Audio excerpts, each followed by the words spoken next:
So yesterday, what I started out talking about was these the different aspects of our being, these different qualities that we tend to create stories around. And Nagamudra very much drew out this quality of story making, being the sort of the framing of these ever-changing experiences. And I talked about the difference between what we might describe as the adaptive self or the adaptive being and the authentic being or authentic self. And I placed that in the context of the story of Avalokiteshvara.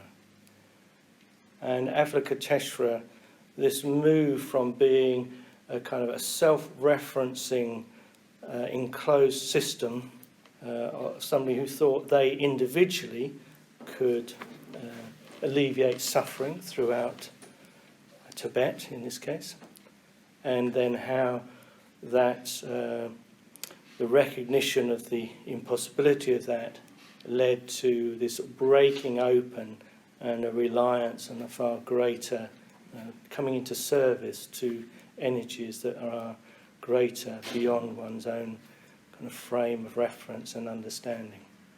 So that was yesterday. And I also said a little bit about this move from, why are we doing what we're trying to do? Why are we engaging with these practices?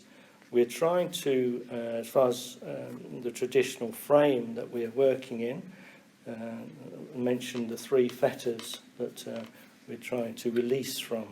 So this is the fetter of fixed views about ourselves, this sense of being gripped in a particular shape, and how we might work consciously to release that shape in order to serve each other, serve Sangha.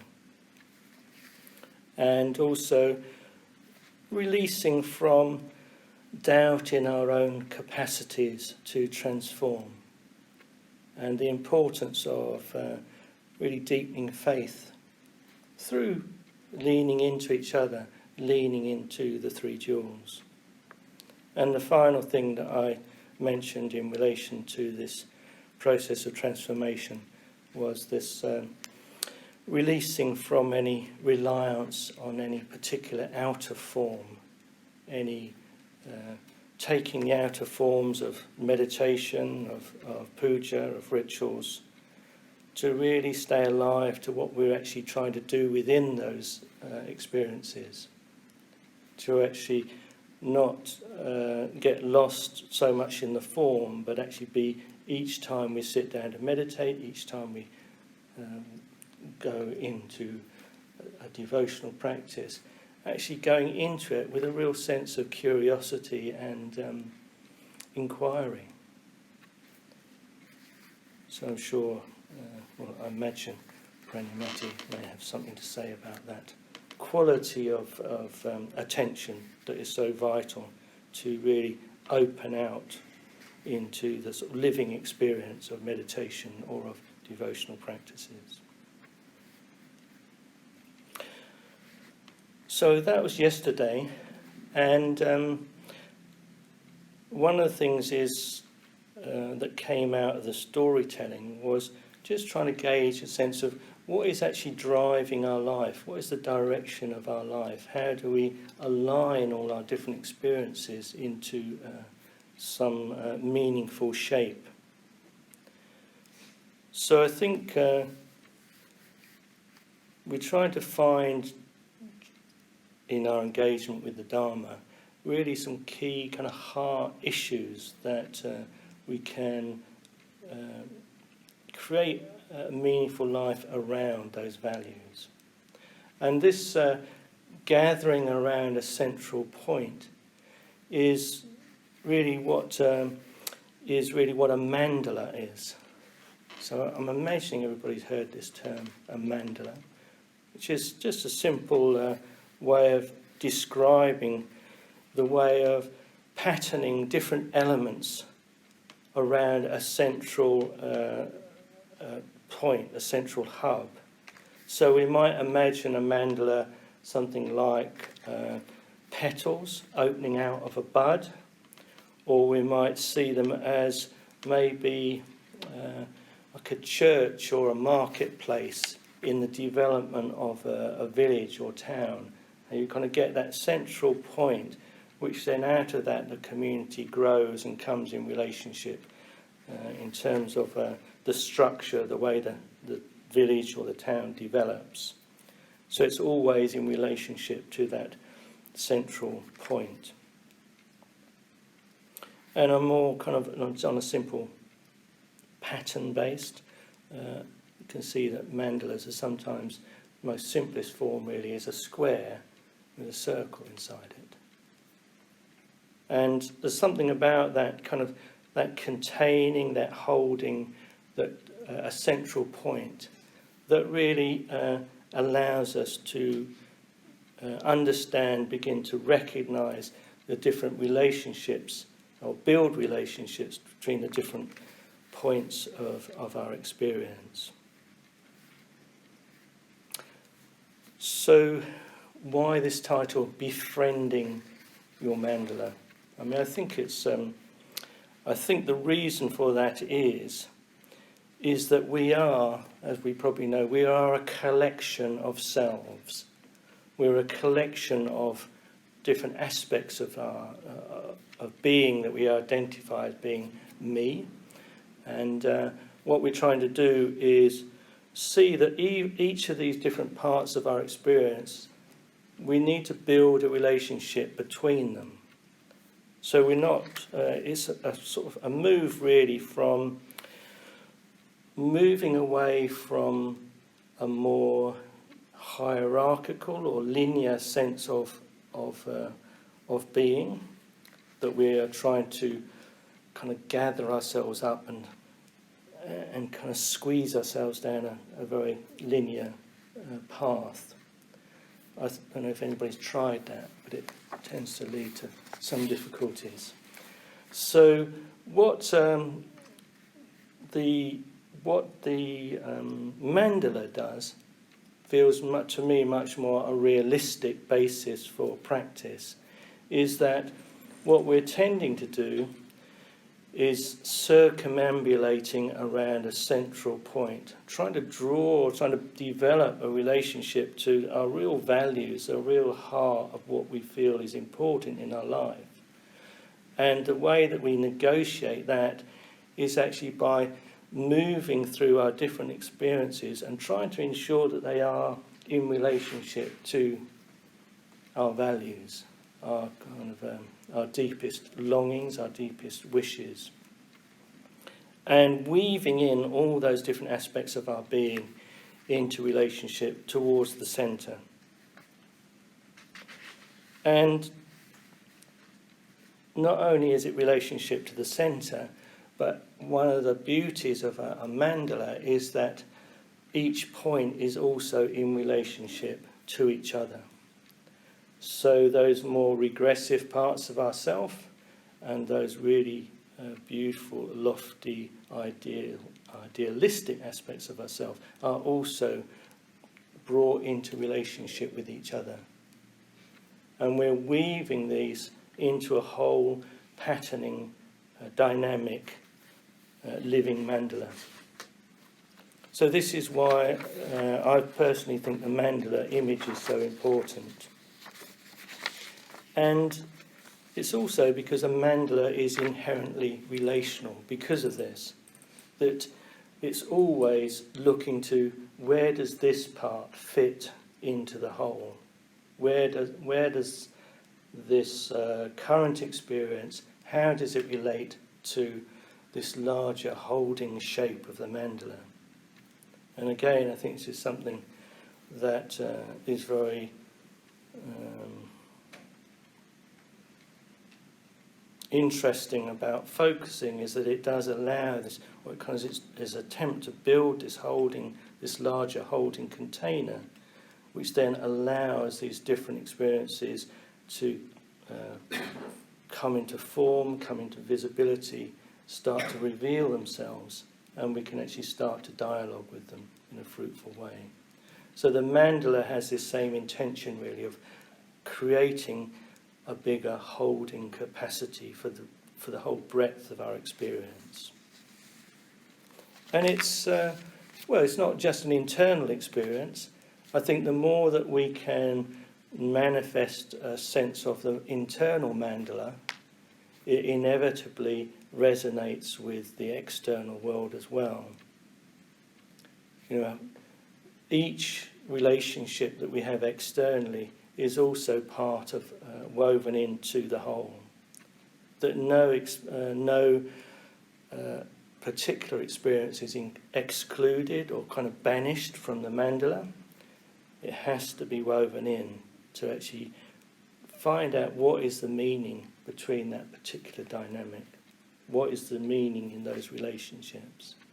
To ensure that, that we don't split, because this seems to be kind of one of the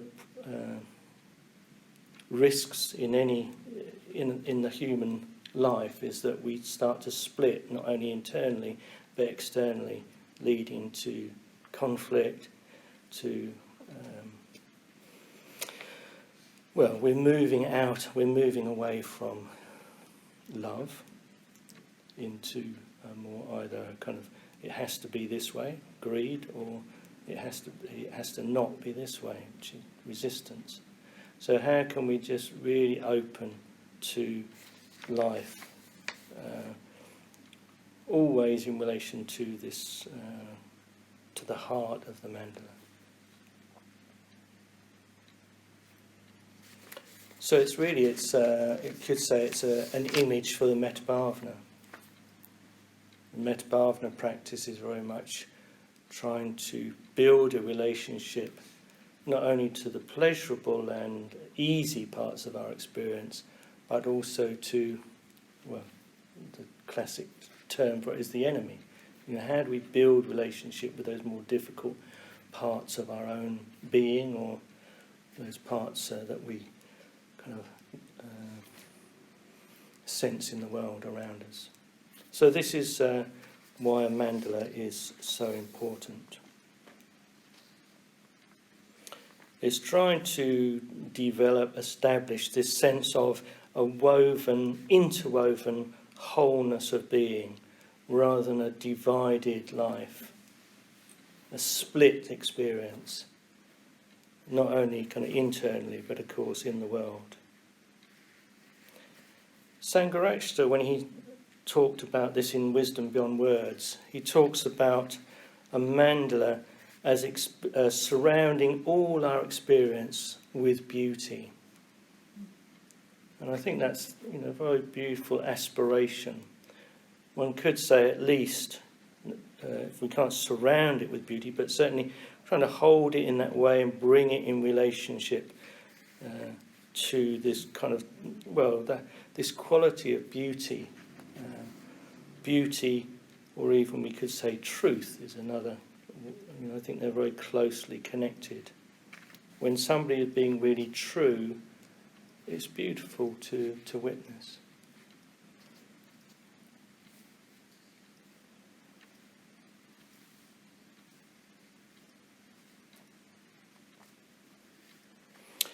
The other thing from that, the same essay, Sangha talks about Gunther's translation of the term wisdom, which I also think is quite an interesting thing. He talks about, or the translation of wisdom is analytical and appreciative understanding. And I think there's something about that we really have to appreciate the quality of what is actually arising within us and around us. It's such a different quality of engagement. It means that we're not looking to defend or bolster any particular experience. We're simply trying to appreciate ourselves, our rising experience, and appreciate each other. Trying to make space for our life to breathe, to become visible to us.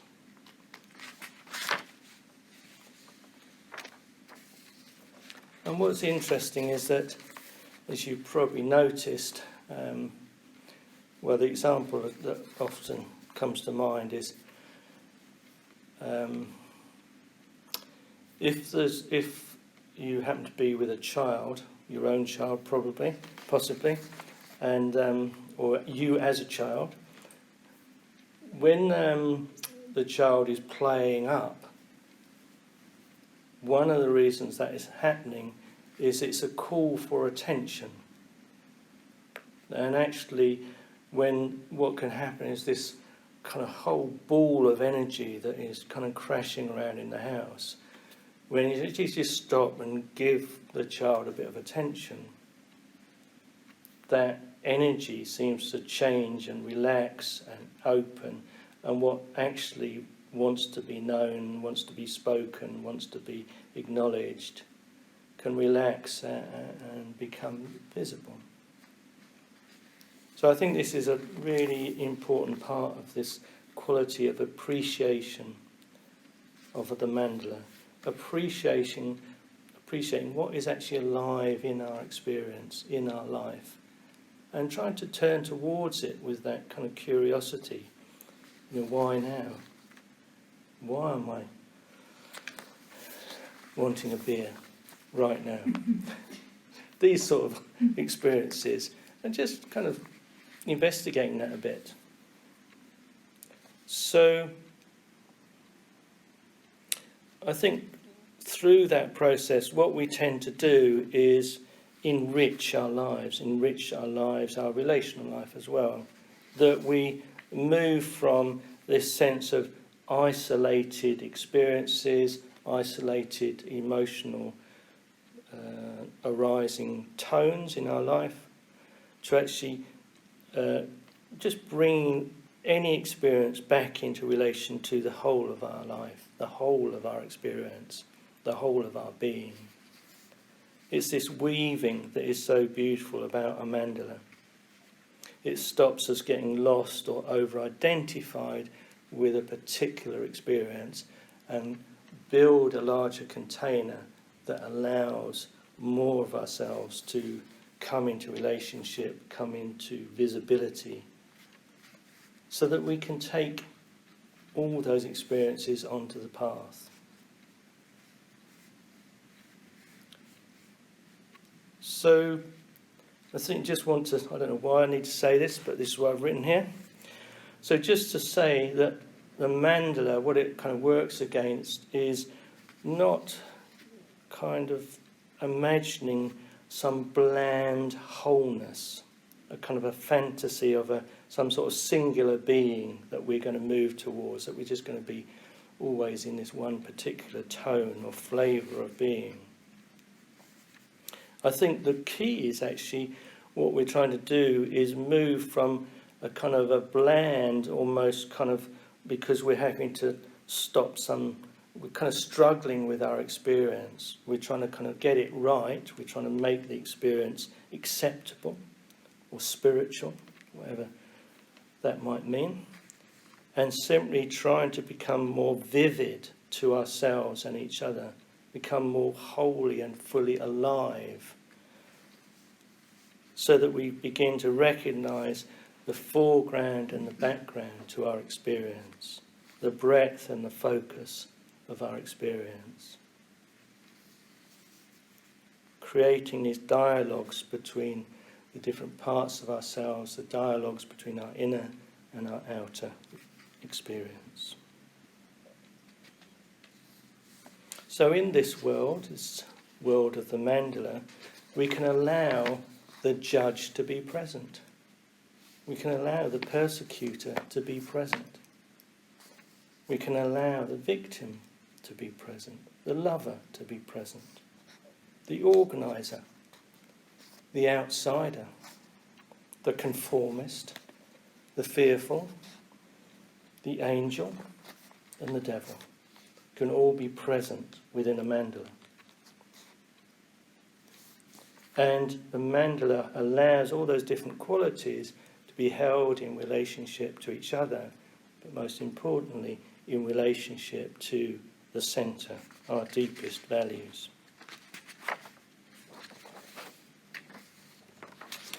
So how does this talk of mandalas relate to befriending your mandala for the benefit of Sangha? So I think for me it's really honouring our uniqueness. Yes, we are a collection of beings internally, but also what we present to each other is quite unique. And I think if we can really trust our being, what that does for each other and for ourselves is it actually develops, it enriches the Sangha. It makes the Sangha more beautiful because it's more complete.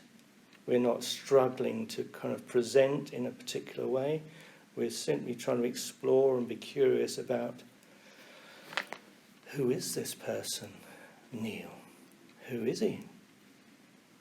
It's amazing. It's beautiful to kind of engage with each other from a place of curiosity and beauty and kind of looking at the beautiful in each other. And I think this is really important to enrich our community. And it also helps to clarify what it is that is at the core, at the heart of our own mandala. The more we kind of really engaging with each other from this real place of curiosity, what is at the heart of you and the heart of me starts to resonate, starts to come more alive, becomes more visible to ourselves and each other. So there's a real trusting of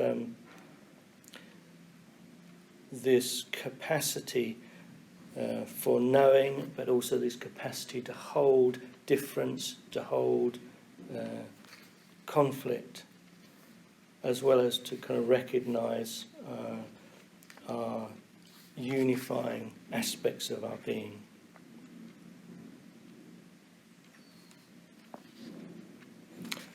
Another little quote from Sangha Wisdom Beyond Words. It says, it's really important that we're ornamental as well as practical. So I think that's quite important as well. To think that we can only be present if we're useful to somebody or useful to the situation. Actually, it's our very being which is important. It's our very being which is sufficient. To simply turn up as we are is a gift for the Sangha. I think it's really important to feel that we don't have to be any particular way. We simply come into relationship as we are.